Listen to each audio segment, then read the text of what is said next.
So for more on the inquiry, let's go back to Sakina Kamwendo, who is in Pretoria at the venue where the Madlanga Commission is expected to begin at 10 this morning. Sakina?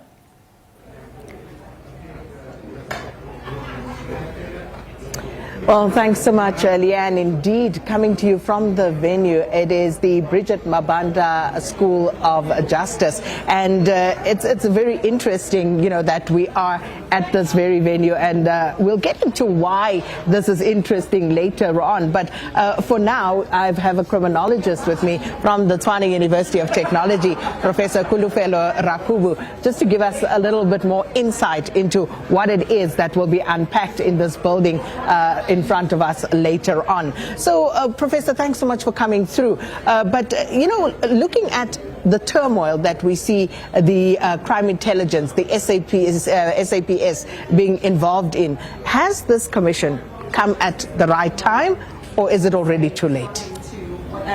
Good morning to the viewers. I would say it's never too late. When it comes to crime, it can never be too late, because with these explosive allegations, the commission can fix here and there. Is it the right commission? Is it well structured? Is the political landscape ready to accept this kind of commission, particularly its powers? Because we understand it has limited powers. It can only recommend your suspension or referral and so forth. Now, is it the time for South African Commissions Act to review powers that lies with commissions, looking into the previous commissions of inquiry, an extent in which they were limited? At some point, there were no thorough prosecution, but massive reports. Are we going to get the same here?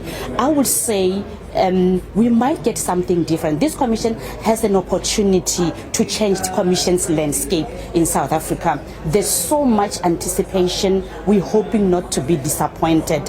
However, it is unique because of the explosive nature and the whistleblower, and also there has never been a commission that taps into the deep-rooted corruption or crime syndicates or crime networks in South Africa. So this is unique.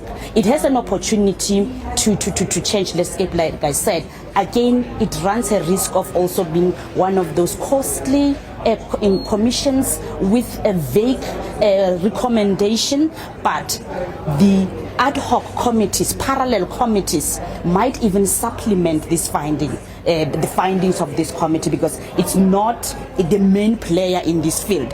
For the first time, we've got multiple players. So one player is looking at the other player, which might attend to issues around checks and balances. We might get things right if the commission is willing to do so. Should the other commission not deliver, ad hoc committees and other parallel committees have an opportunity to also tap into restoring trust, community trust in law enforcement, because that is where we've got major issues. But this commission, it has a huge responsibility to prove that it's not one of those commissions. The 147 million is a lot of money. So we anticipating robust findings and enforcement. And I like the ideology of summoning witnesses. And it looks like communities or witnesses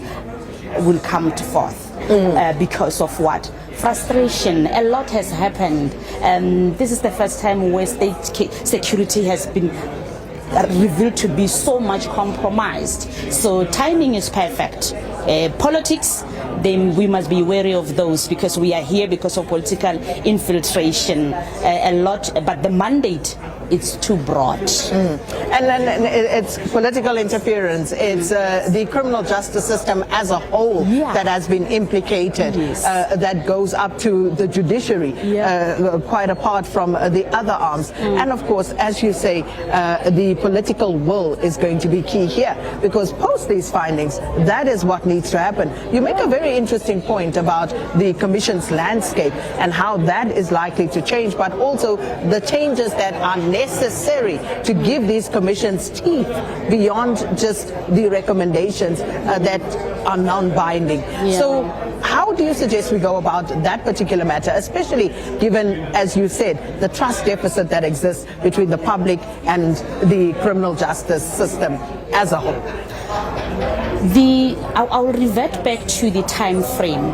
The time given to this commission is limited to do all that is expected, because we wish to, the commission has a huge responsibility to enforce long-term, to enforce compliance and also directive that can be, that makes sense. You cannot only recommend, let's go beyond recommendation. But they can't. They can't. That is why at some point it looks like a fruitless exercise, because we've been here before. Massive reports are in place. There hasn't been prosecution in some instances. Some implicated officials are still in office. So with this one, to what extent can we enforce that there be prosecutions or repercussions? There must be thorough engagement with communities, your media and NPA to a greater extent, to see to it that there is prosecution. And with this all communities' eyes or involvement, we're hoping that it doesn't end here. It can never end here. We've got bad experience. This is the time to reshape commissions in South Africa. Thanks so much, Professor Kulufelo Rakubu, criminologist at the Tshwane University of Technology, and of course speaking to how the commission's landscape needs to change quite along with everything that the Madlanga Commission has been tasked with investigating. It's back to you, Leanne. Thanks very much, Sakina.